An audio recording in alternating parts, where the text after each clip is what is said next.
Ever seen this map? This is how the Earth looked 200 million years ago, before Pangaea, the only supercontinent on the planet, came apart. What if one day the continents joined together into one giant landmass again, and you could travel from North America to Africa on foot? What country would become your new neighbor? Would this cause natural disasters all over the planet? How long would this new Pangaea last for? This is What If, and here's what would happen if the continents merged together. Did you know the land below you is actually moving right now? This is because all 7 continents sit on the tectonic plates that Earth's crust is broken into. These plates are floating on molten rock at the same speed your fingernails grow.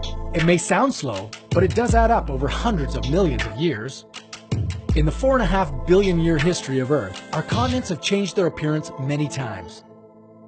Sometimes fusing together in crunching collisions, and sometimes breaking apart. Right now, they're slowly moving toward another collision. What if one day they suddenly sped up and smashed into a supercontinent again? Would you wake up to find yourself at the Mexican border? The world would look very different than what you're used to. If the plates collided in the direction they're moving now, the flight from Australia to Asia would never be cheaper. Since Australia would collide with Japan, Korea, and China, the 2 continents would no longer be separated by the Atlantic Ocean. And if you're really into walking, you'd also be able to travel from sunny Australia to the world's coldest continent, Antarctica, on foot.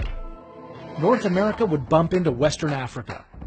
Citizens of New York might wake up to find Namibian lions roaming through Central Park. The northern part of Africa would crash into Europe. This would create a new Himalayan-scale mountain range on the border of the tectonic plates. Think camels would enjoy a chilly day on a snow hill? Some of these changes may sound fun, but there would be some really bad news too. The eastern side of the Americas, along with Western Europe and Africa, would turn into an earthquake danger zone. On top of that, these areas would be devastated by the eruptions of newly formed volcanoes.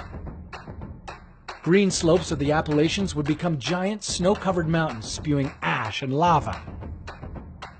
This new Pangaea would be mostly arid and hot, as rain clouds would lose most of their moisture before getting too far inland.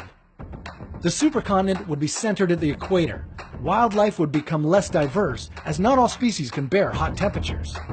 But just like the most recent continental mashup, this reunion wouldn't last forever. Well, not longer than 50 million years. Volcanic eruptions would be spewing out large amounts of lava and gas. Add devastating earthquakes to the equation, and you'd see these dangerous regions start to pull themselves apart. Stirred by hot currents below, the supercontinent would eventually break apart into smaller continents going their separate ways.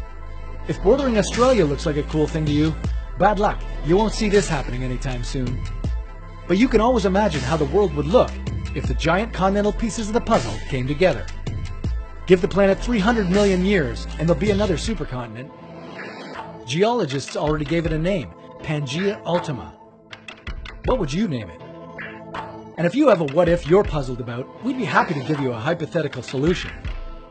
Leave your idea in the comments below.